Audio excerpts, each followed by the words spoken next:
capítulo 4, a partir do versículo 13. Nós fizemos essa leitura, nós abrimos o culto hoje com essa leitura. Acho que 60%, 70% ainda não tinha chegado ainda. Então é muito importante que a gente, eu quero reler, você acompanhe, porque não está no texto aqui que a gente vai mencionar, mas ele é um texto de abertura do que nós vamos falar, dessa hora marcada. 1 Tessalonicenses capítulo 4, versículo 3 em diante, diz assim a palavra de Deus. Coloque seu coração, seu espírito, toda a sua atenção agora, para que Deus venha falar com você, querido.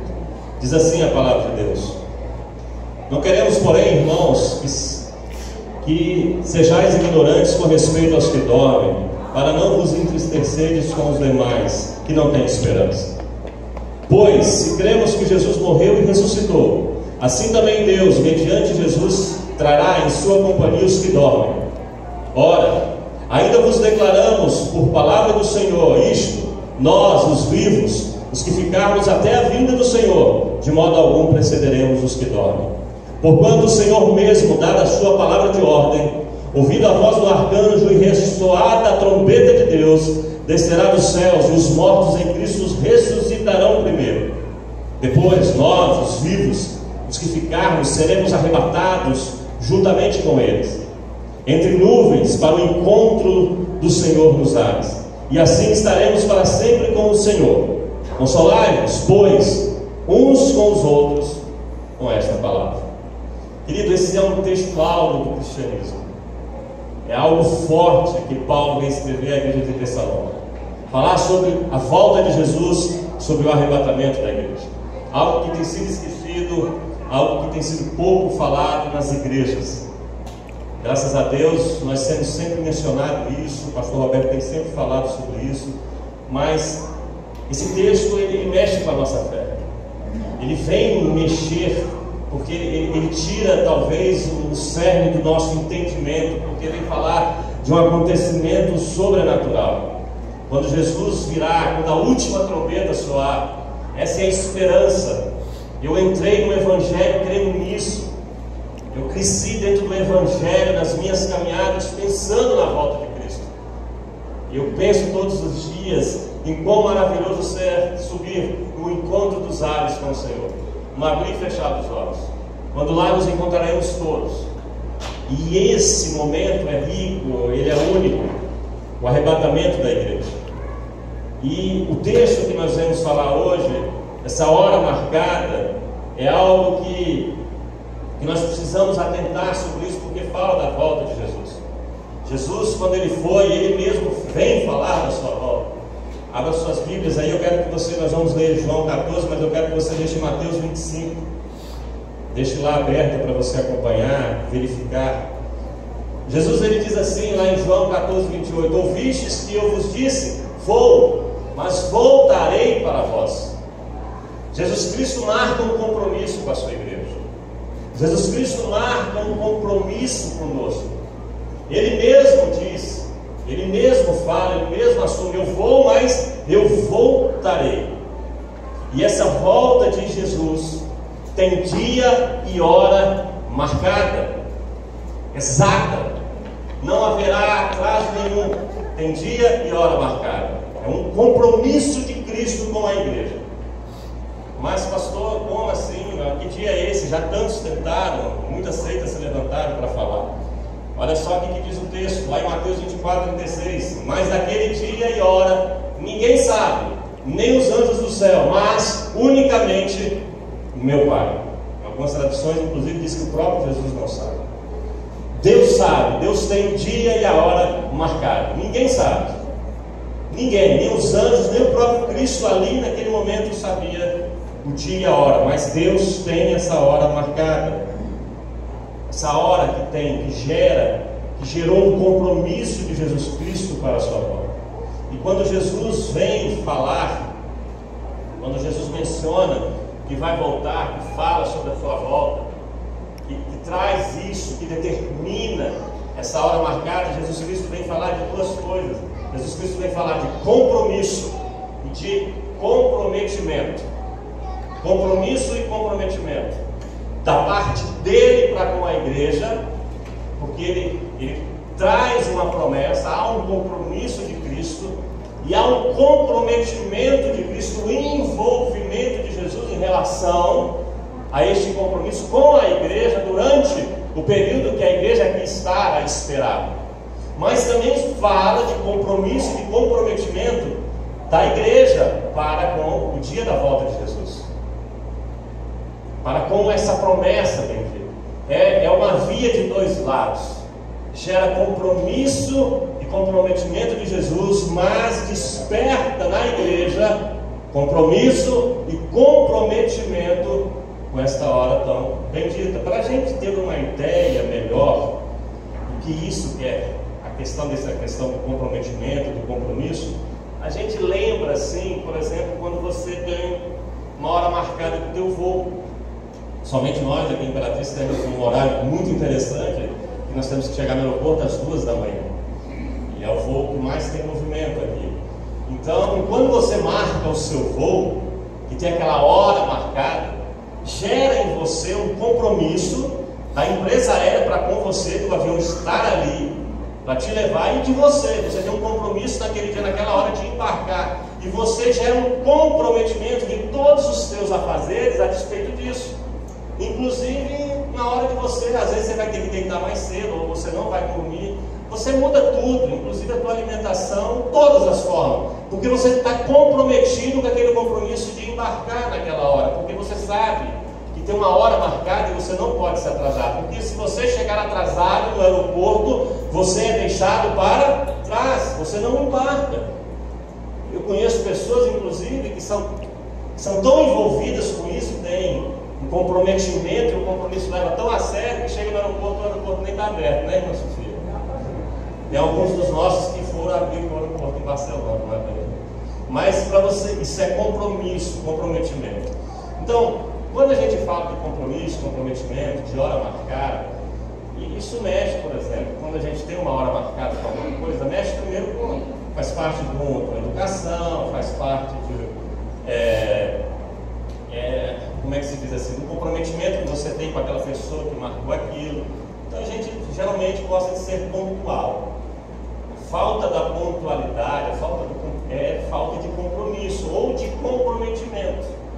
Quando você tem um compromisso e você está comprometido em relação àquela coisa que está marcada naquela hora, você se envolve e aquela hora é algo sério para você.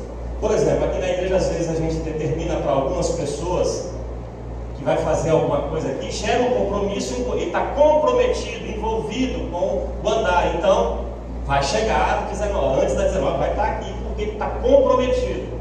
Mas geralmente, quando não tem o comprometimento, já não tem esse compromisso, não é levado então a sério de chegar no horário. Mas, quando Jesus fala disso e ele vem tratar e a gente entender o que é isso que vem, Jesus traz a ilustração melhor. E aí também a questão, por exemplo, quando você sabe do teu voo, se o teu voo é daqui 2 meses, você compra passagem antecipada, você não vai ficar trabalhando e se envolvendo por conta daquilo que está marcado, você vai deixar para o dia. É justamente por isso que Jesus, Deus, quando Ele traz, Ele marca a hora e o dia, Ele não deixa que nós fiquemos sabendo desse dia, para que nós estejamos o tempo todo compromissados e comprometidos com este evento que Jesus marcou. Mas Ele ilustra para nós isso lá em Mateus 25:1, quando ele vem falar, para ilustrar sobre essa volta dele, como é que é isso, como é que funciona, como é que tem que ser a nossa expectativa, o nosso posicionamento como igreja. Ele vem figurar, ele traz uma ilustração e ele diz que então o reino dos céus será semelhante a 10 virgens que, tomando as suas lâmpadas, saíram ao encontro do esposo. Ele vem falar a história das 10 virgens. Ele conta a parábola das 10 virgens. Por conta dessa passagem, muitos chamam a igreja de noiva do Cordeiro, né? Há algumas controvérsias, mas por conta dessa passagem há uma colocação da volta de Cristo como que as virgens que esperam o noivo. Então ali vai contar essa história. Jesus Cristo conta essa história. Eu quero ler rapidamente para você entender. Acompanhe aí Mateus 25, a partir do versículo 1. Então o reino do céu será semelhante a 10 virgens que, tomando as suas lâmpadas, saíram a encontrar-se com o noivo. 5 entre elas eram nécias e 5 prudentes. As nécias, ao tomarem as suas lâmpadas, não levaram azeite consigo. No entanto, as prudentes, além das lâmpadas, levaram azeite nas vasilhas. E tardando o noivo, foram todas tomadas de sono e adormeceram. Mas à meia-noite ouviu-se um grito: eis o noivo, saia ao seu encontro. Então se levantaram todas aquelas virgens e prepararam as suas lâmpadas. E as nécias disseram às prudentes: dai-nos do vosso azeite, porque as nossas lâmpadas estão se apagando. Mas as prudentes responderam: não, para que não nos falte a nós e a vós outras, ide antes aos que o vendem e comprai-o. E saindo elas para comprar, chegou o noivo, e as que estavam apercebidas entraram com ele para as bodas. E fechou-se a porta. Mais tarde chegaram as virgens nécias, clamando: Senhor, Senhor, abra-nos a porta. Mas ele respondeu: em verdade vos digo que não vos conheço. Vigiai, pois, porque não sabeis o dia e a hora marcada. Jesus, quando conta essa parábola para falar a respeito da volta dele, ele vem nos falar como que tem que ser os nossos procedimentos em relação a essa expectativa da volta do Senhor Jesus. Ele fala das 10 virgens e faz uma separação. Ele divide como que ao comportamento. Há duas formas de se comportar. Ele divide a igreja, porque essa palavra é a igreja, é aqueles que ouvem, sabem dessa promessa, sabem que o noivo virá, sabem da promessa de Cristo para a igreja. Não é a palavra lançada a todos, não, é aqueles que estão lá dentro da igreja. Há 2 tipos de comportamento. 5 delas eram prudentes e 5 loucas, nécias, insensatas. Então Jesus ele faz essa divisão e mostra como que se comporta e como deve ser o comportamento. E o que acontece com quem tem um comportamento prudente e com quem tem um comportamento de um louco, uma pessoa insensata. Daqueles que vão subir com a igreja e daqueles que vão ser deixados para trás. E aí Jesus, fala assim: poxa, pode ser uma palavra assim, meio que mística, a respeito da volta de Jesus. Não, é uma palavra que trabalha no nosso dia a dia, que vem trabalhar com a mudança das nossas vidas. Nada de Deus é jogado assim de uma forma mística, sem um sentido, tem um sentido real, inclusive essa promessa da igreja. Quando Jesus faz essa divisão, ele fala dos prudentes. Quem são os prudentes? Como é que é esse comportamento dessas virgens ou dessas noivas, essas simples que se comportaram de forma prudente? Elas levam azeite para as lâmpadas estarem acesas, mas levam outra coisa extra. Elas estão totalmente comprometidas com a volta. Elas vivem em um momento único, exclusivamente para esperar o Cordeiro. Elas investem tudo que tem naquilo ali. Quando fala de prudente, fala de vida compromissada diariamente com o Evangelho.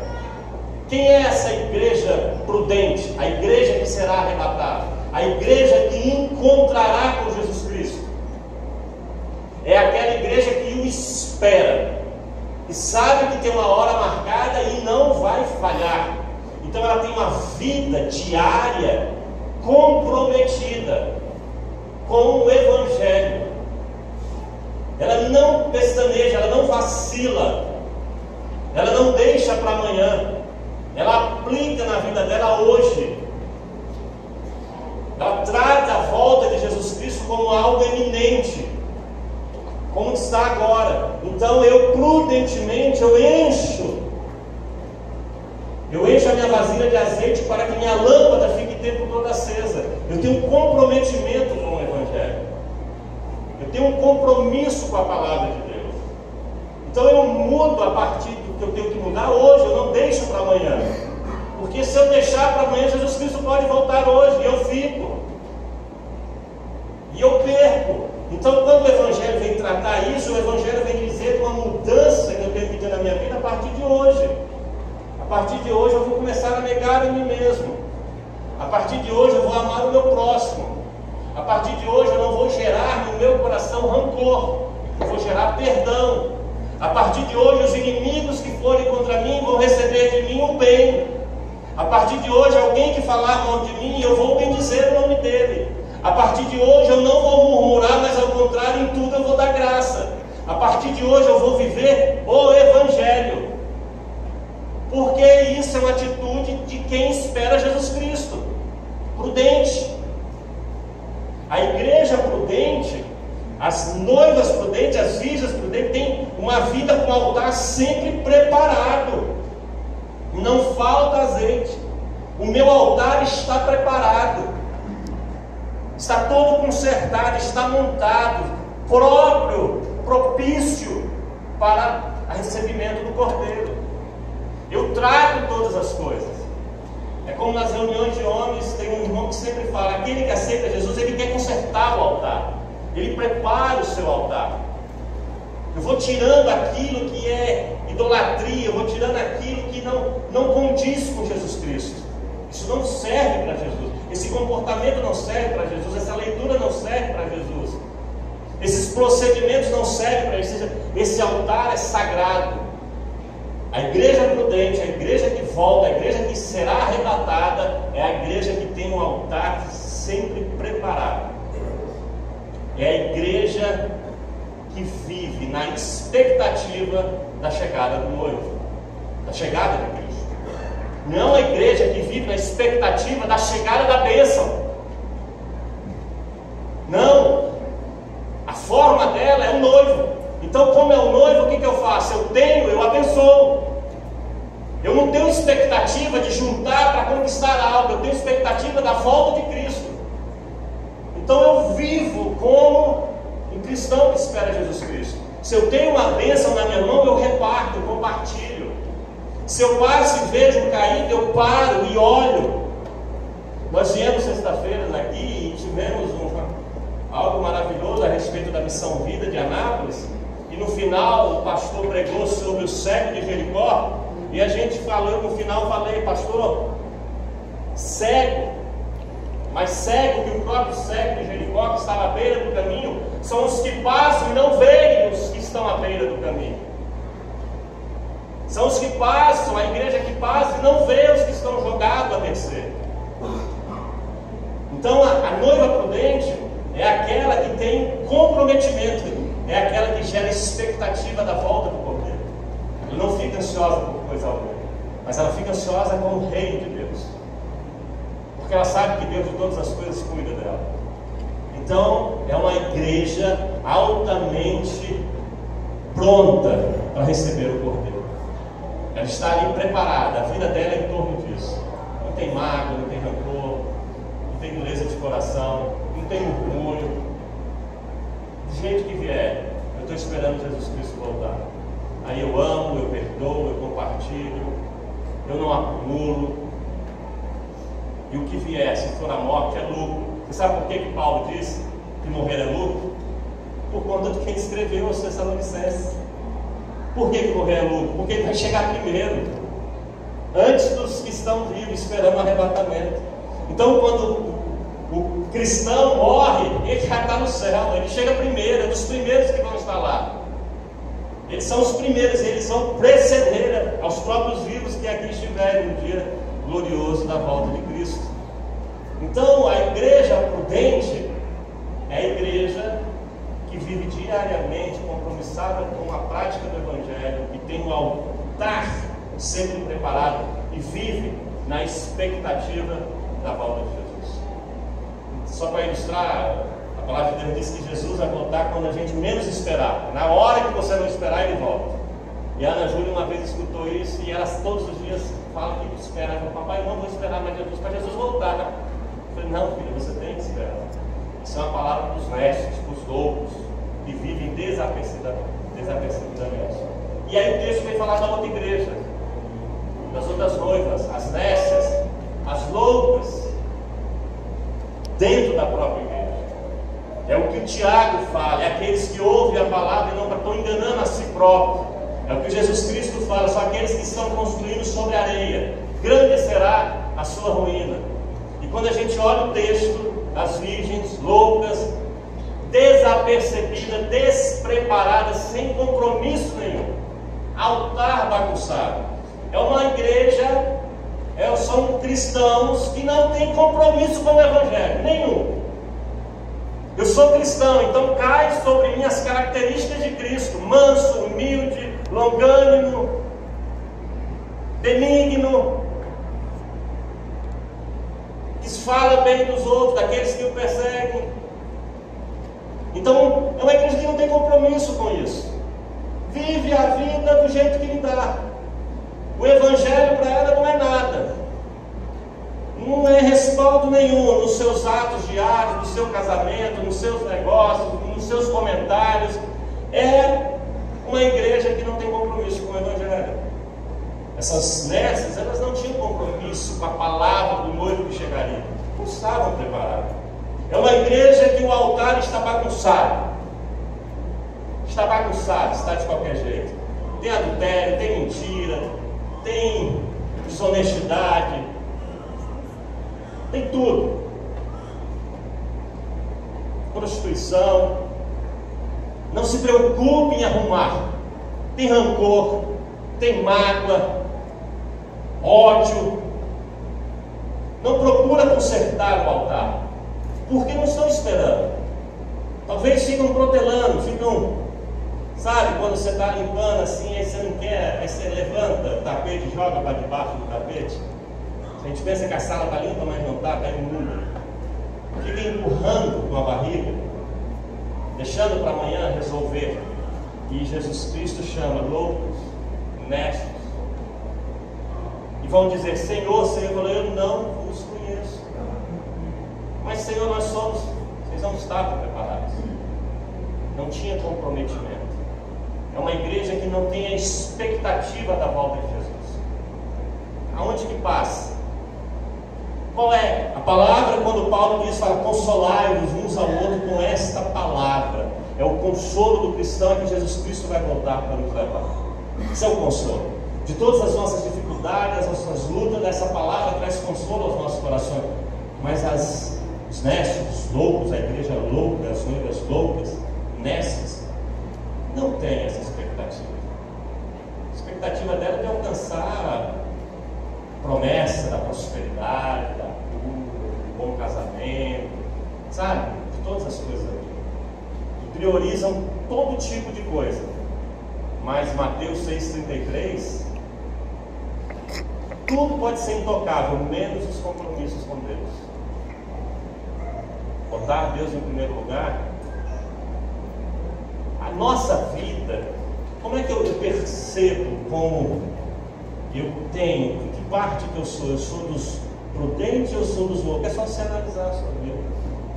É só você analisar com as coisas do sagrado, de Deus. Qual é o teu compromisso com isso? Qual é o teu comprometimento com isso? Qual a tua honradez com isso? Que lugar isso está no seu, sabe, o seu organograma da sua vida? Os prudentes de cima e embaixo. Deus, Deus, Deus, Deus, Deus, Deus. Por quê? Porque todas as outras coisas é Ele que acrescenta.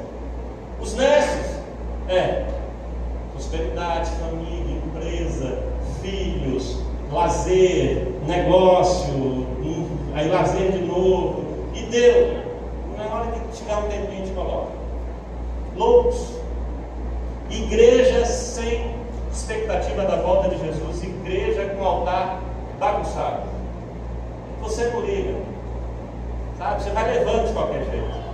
Você vai adulterando, você vai se prostituindo, você vai empurrando, você vai fazendo negócio errado, você vai mentindo, você vai guardando rancor, você vai falando mal. Você não está esperando Jesus Cristo. Porque se você espera Jesus Cristo, o teu comportamento, a tua reação é diferente. É diferente.